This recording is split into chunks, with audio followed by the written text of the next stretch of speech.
Okay, let's think about a surface. Let me just draw a surface here for us. Let's suppose we have a nice surface here.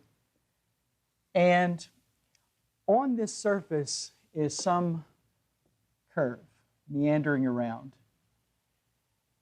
And what we've studied so far is a way to find an equation for a tangent at some point on that curve. So we have a curve here on this surface, and we know how to find the tangent to that curve. In fact, the tangent vector would be r prime of t, where if that surface was defined with a vector valued function, this is how we would find that. This is how that we would find the tangent. We would use that. Now, what we want to do now, though, is we want to talk about finding a normal to that tangent. And not only that, we want to talk about finding not the tangent line, but the tangent plane. The plane that contains the tangent line entirely. That's what we want to look at. Okay, so that's where we're going. Now, before we do that, I want to just look at a very simple curve here. Let's suppose that we've got y equals x squared. Now, obviously, I could write this as x squared minus y equals 0 if I wanted to. And then I could just write this as f of xy. We could do that. It may seem like a waste. I mean, why would we do such a thing? But that's something I could do, and it would describe that curve. Now, let's suppose that we want to find the equation for, or we want to find the tangent at, let's say, x equals 3. Well, we know how to find the tangent. To find the slope, we would just differentiate. So we have y prime equals 2x. And at 3, we would have 6. So let's see what we've got so far here. And I'm not going to actually get the equation for the line, for the tangent. I just want to calculate the slope. So here's a point 3, and this point is in fact 3, 9. Because if x equals 3 and we have y equals x squared, then y equals 9. And on this line, on this tangent to this curve, we have our tangent. Now here's what I want to do. I want to go just a little ways and up this line and get another point. I'll get a point right here. And since the slope is 6, I'm just going to get the first point I come to if I go over 1 and up 6. In other words, I'll follow the slope and get the first point I come to, which is going to be 4, 15. So what I did there was I added 1 to the x, over 1, and then a 6 to the 9, up 6. So I used the slope to get this other point. Now, I've got these 2 points. Let me just create a vector that's parallel to this tangent. And that vector I'll call v. And it's going to be 4 minus 3 is 1, and then 15 minus 9 is 6. This is a vector that's parallel to that tangent. Now, I want to do this. I want to find the gradient of this capital F. And that, of course, is going to be 2x and negative 1. I just found the gradient. Partial with respect to x, and then partial with respect to y for the v. Now, let me go ahead and compute, plugging in the 3 and the 9. So if I do that, I get 6 and negative 1. So there's another vector. This is the gradient vector.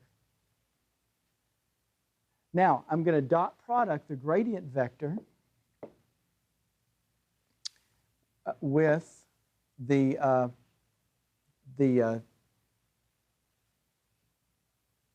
with 1, 6. With v, I should say. Let me go ahead and do that, v. Now, if I do that, here's what I get. I get 6, negative 1, dot it with 1, 6. And look how that comes out. That's 6 minus 6, which is 0.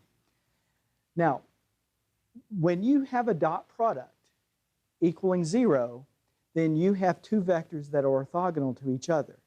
So it looks like what we've observed here is a case where you have a vector that's parallel to the tangent, and then you have the gradient, and when you dot product you get 0. That tells you that the gradient must be orthogonal to the tangent. So they make a 90-degree angle. Now we've not proven it, we've just kind of observed it in this case. So let's see if we can be a little more rigorous and see if we can show that this relationship exists generally. First of all, let's recall this notion of level curves. So we've looked at level curves before. And let's suppose we've got something like this. Let's suppose we've got x squared plus y squared. Well, z equals x squared plus y squared. Now that's a paraboloid. We know that's the case. We don't always know. We don't always know what a curve looks like at first. Sometimes it's helpful if we construct level curves. In other words, if I assign values for z, like z equals 1, then we have this level curve. 1 equals x squared plus y squared, and that's a circle of radius 1. So in other words, if you go up on this paraboloid, if you go up on the z to 1 and look around, you've got a circle. There's a level curve there. It's a circle. And if you go way up high on the z-axis and look down, you'll see it down there, a little circle. Now you can assign different values for z. Maybe z equals 4. And you got x squared plus y squared equals 4. There's a little bigger circle. So if you're looking from up high, you would look down, you would just see a bunch of circles. And you could say, well, I'm going to let z be 9. And now you've got a circle of radius 3. And in fact, we could say this. Instead of x squared plus y squared, I could just write that as f of xy, like this, and say, well, it's equal to some constant. And that right there is a way we could describe these level curves. You give me a constant, and I will give you the level curve. So this is a level curve. Now, we also have level surfaces. So we might have something like this. X squared plus y squared plus z squared equals w. Well, now, this has too many dimensions for us to really visualize. It has the x, y, and the z. So what we can do is we can talk about level surfaces. I could say, well, let w be 1.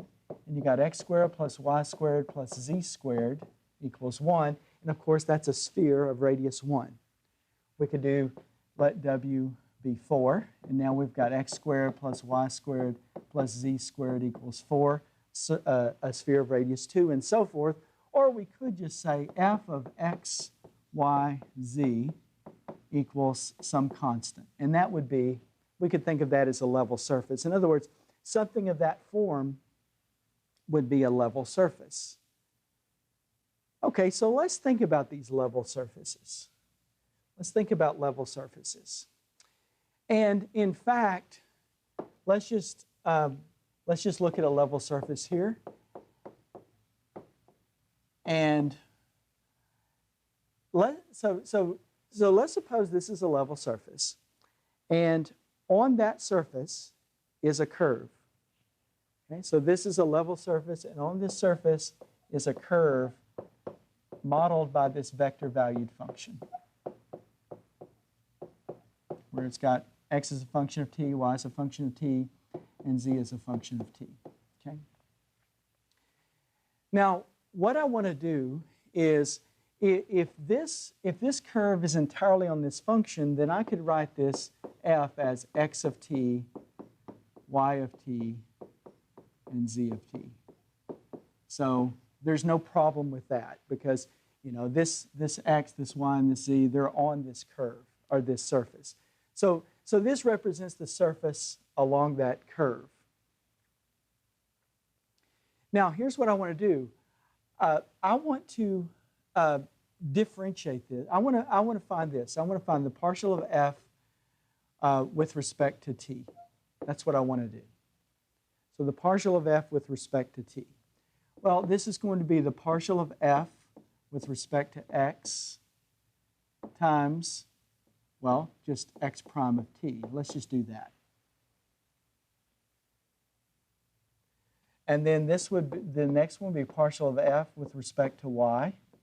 And this would be y prime of t. We'll just save some time by putting in the y primes and so forth. Now, the next one would be the partial with respect to f of z. And that would be z prime of t. And because it equals a constant, I forgot to put that up here. Because it equals a constant, that's just 0. In other words, the derivative of f with respect to t is equal to 0. Now remember, these are all equal to constant. Let me put a constant here. Okay, so the derivative of a constant is 0. So what we have, notice what this is. This is the partial with respect to x, and then this is x prime of t. So let's just spell this out. Partial with respect to y. This is y prime of t. And the partial with respect to z, and this is z prime of t, and that equals 0. Now, let's remember that if you want to talk about the gradient of f, the gradient of f is this. It's going to be partial with respect to x, partial with respect to y, partial with respect to z. That's the gradient of f. Now, if you want to talk about r, the derivative of r prime, or the derivative of r, it would be x prime of t, y prime of t, and z prime of t. And remember that this will give us the tangent vector, a vector that's parallel to the tangent line. Now, if we dot product this, so if I dot product f and r prime, then notice what you would get. You would get partial of f times x prime of t, which is this, plus this, and we know that all equals 0. So if that equals 0, then it just means that if you give me a curve on this surface, I can dot product the r prime of that curve with the gradient and get get 0, which tells me that those are orthogonal. So this gradient of f is orthogonal. It makes a 90-degree angle with the tangent line. Okay, so let's see what this means. Let's suppose that that we have some surface. So I'm going to say x squared plus y squared plus z squared equals 36. And what I want to do is I want to find the tangent plane. I want to find a tangent plane at, let's say, 3 square root of 11 and 4. I want to find that tangent plane. Okay, so here's what I'm going to do. So I know that this plane that I'm going to find is tangent at this point.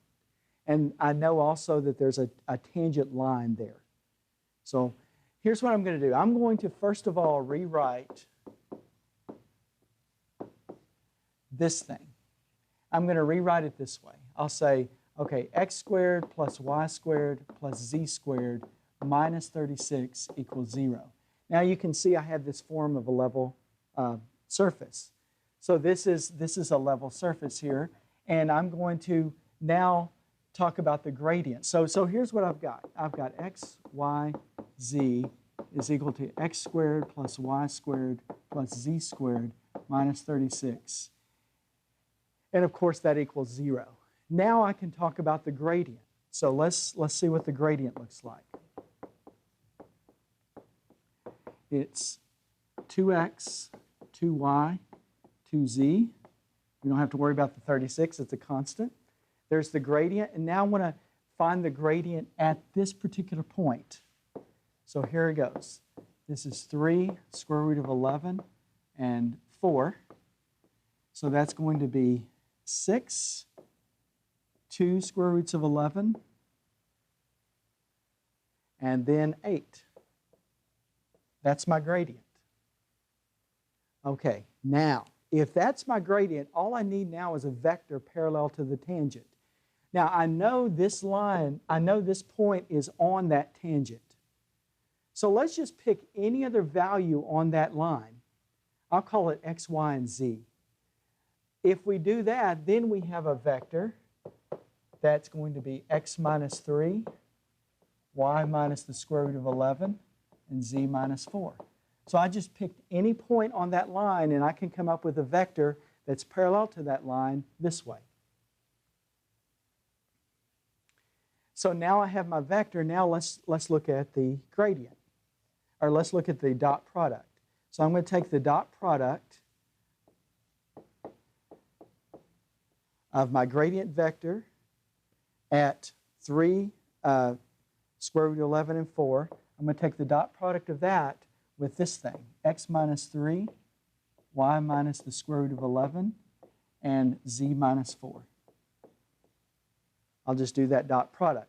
Now that really is going to be, let's actually see what this is.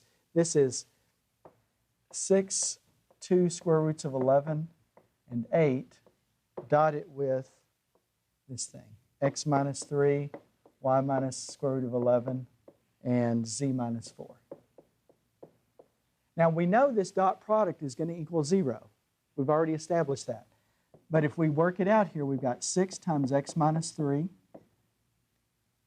plus 2 square roots of 11 times y minus the square root of 11, and then plus 8 times z minus 4 equals 0. This is our equation for the plane. Definitely, this is it. This is the equation for the plane, and we could simplify it, but that's the process that we go through. Notice all we did was we found the gradient, and we cross-product it with, a vector that's parallel to the line. Not cross-product, dot product. Now, if we want to, now remember, when we talk about planes, what we need to find a plane we need a point on the plane and a vector that's normal to the plane. Well, the gradient is a vector that's normal to the plane. So now, if we want to talk about a set of equations for the normal line, we could do this. We've got our vector right here, and we've got our point right here. So we could say, okay, x is equal to 6t plus 3. Y is equal to 2 square roots of 11t plus square root of 11. And z is equal to 8t plus 4. So this is a set of equations for the normal line, the normal at this point to the tangent. So this is the normal, and this is the plane, the tangent plane.